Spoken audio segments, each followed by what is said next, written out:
About 1,000 lecturers of the Nnamdi Azikiwe University, Awka, has protested non-payment of their salaries, about 5 years of employment. The protesting lecturers said a total of 12 of their colleagues who were employed at the same period have died while waiting to be paid their emoluments. While in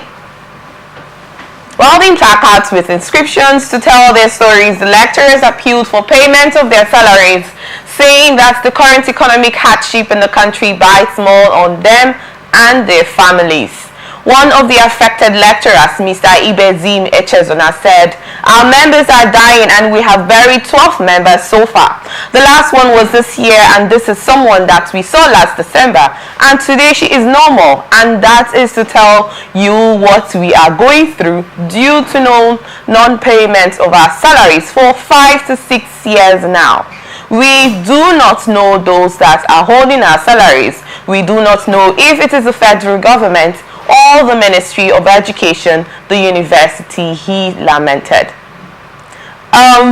Quickly, I'd love to get your thoughts, Barrister Ferdinand, concerning this 5 years to 6 years, withholding salaries. I really don't know what could be the reason for this prolonged period of time, but I'd love to get your thoughts concerning this, please. What do you have to say? My dear, you see, this is very unfortunate. But this unfortunate development will continue to happen where those who are managers of the affairs of the country are not subject to their own product. Where the Minister of Education and those involved in the giving us education don't have their children school in Nigeria and go through what we go through. We cannot expect more from what is just happening, because if you have lecturers and staff of a university staying for so long without being paid, I imagine that they will not, their productivity will be very low. Yeah. Some of them, I'm even surprised that they're even still going to school to teach. Now, somebody who has not been paid salary for years, what will be the outcome of that? Can that person actually teach? Will you send your ward or your child to a university where the lecturers are not paid salaries? Obviously not. And who are those who make sure that these things don't happen? They are the people whose children are not schooling in Nigeria. So when you have people who are producers that don't get to use their products, you get this kind of product you get, and it's most unfortunate. So until Nigeria and Nigerians are ready to insist and demand that the managers of state affairs must have their children go through what other children go through, it will continue to have something like this. There will continue to be ASU strike. I was ASU strike before when I was in primary school, and noticed ASU strike when I was in university and all of that. And most unfortunately, my children may also come to experience that too. That's if you want your children to study. That's the thing. That's the point. So, but we can't have a system where our children are not expected to study in our country, where our children will go to study in other people's country. What would they now know about their own country to develop their own country? Because it's not all courses that you have to go and study. There are some courses that requires you to know more about your country. And you can only do that if you stay in your country and learn it. I don't know where Nigeria is going from. We are retrograding every year. There were times in history when we had in history that Indians and other nationals came to Nigeria to study, to learn from our schools. And now the reverse is the case. We're even going to, some of us are even going to Togo, Mali, to go and study. So it's a very unfortunate situation. But I think I will advise those who are lecturers and are going through this kind of situation, most candidly and quite frankly, you don't have to stay and be working and where you're not paid to the point that you have to die. How about leaving the job and doing something? How about if they do not have any source of livelihood? Imagine, like you stated, investing years of your life in a particular venture, And then, and you know how civil servants are actually paid. I agree with you. Yes, people say when you earn salary, you do not depend on your salary. You should also have another side hustle that you can get money from. So yeah, I don't think it would be easy to break out, just like that for the civil servants that were actually not paid. My dear, I think it is better to be alive than sticking to a place where you have to stay there and you're not able to pay your rent. When I was going through the news, some of the lecturers are facing eviction from their landlords and all of that. I mean, and then in the next morning you take your bag and go to that same place when you're not being paid. I think within the confines of labor law is the failure of the government to pay your salary is like a breach of the contracts, because every laborer is entitled to his wage. Yeah. So while they are entitled to take certain actions to compel the government to pay them, they also have the right to also rescind their appointment to the employment and go seek. And in considering the fact that this country is very difficult, the employment level is on the low, do you think it's an actual thing, unless the person decides to venture into business, which we know that civil servants, like I stated, do not have so much to want to get into business. So leaving that job to get into another kind of job, I feel that's why that scenario you've talked about, a lecturer that was evicted from his house still lives and go to work in as much as he has not been paid his salary for a long period of time. But my question would be, what do you think should be done in this instance, that since they have decided to speak up? And secondly, does it mean they have not been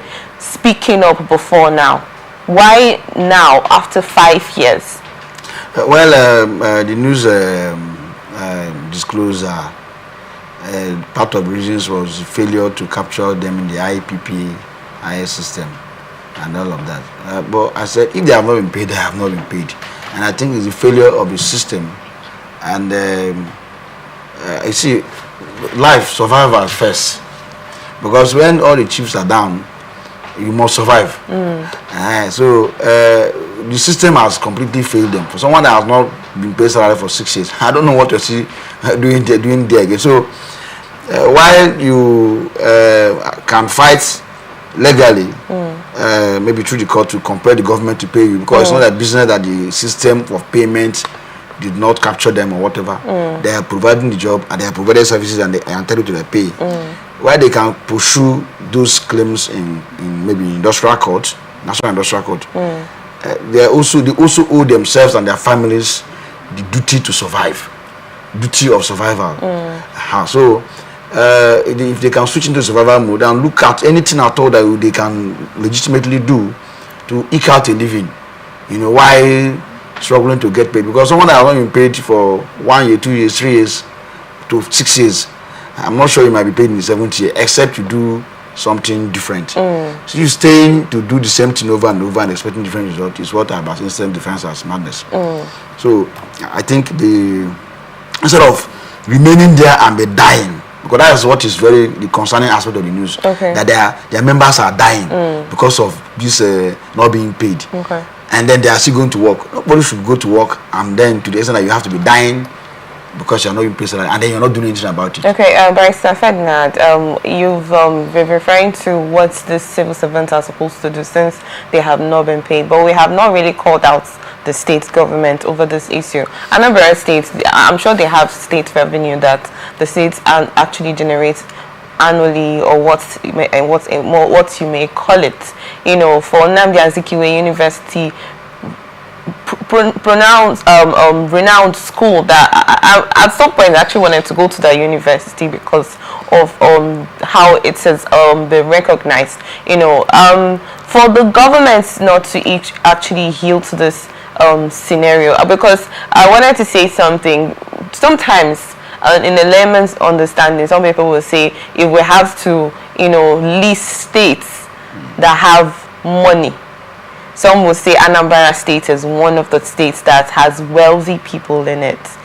Yes, and then I'm not talking about the people, I'm talking about the revenue here, for reasons why these lecturers would have to be owned for this period of time. Does it mean the state has not really generated so much that you have to owe for this period of time, or there's something else attached to those reasons? You have to situate the thing properly. I don't think Unizik is a state university. It's a federal university. It's a federal university, that's right. And the staffs of the university certainly are staffs of the federal government, not necessarily the state government. So they can't be in the payroll of the state. To be fair to Anambra State, you will not expect Anambra State to pay. They don't have that financial jurisdiction extended to pay them salaries. Okay.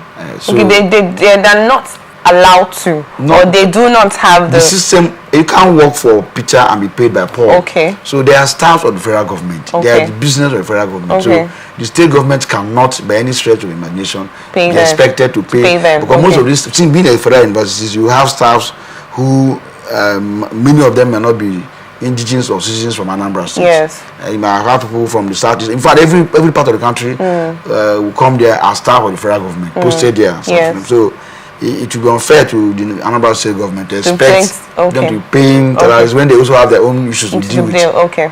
Yes.